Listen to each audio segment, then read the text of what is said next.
Nagpaalala ang Philippine National Police sa mga kabataan at estudyante na maging responsable sa paggamit ng online games upang hindi ito makaapekto sa kanilang pag-aaral at kalusugan, pang-araw-araw na gawain.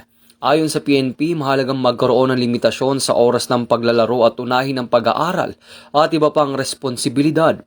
Hinikayat din ng mga magulang na gabayan at bantayan ang online activities ng kanilang mga anak upang maiwasan ang mga panganib tulad ng cyberbullying, online scams at maging instrumento sa karahasan. Kasabay nito, hinikayat ng kapulisan ng publiko na isulong ang ligtas at responsableng paggamit ng teknolohiya upang mapanatili ang balanse sa pagitan ng edukasyon at kaligtasan ng mga kabataan.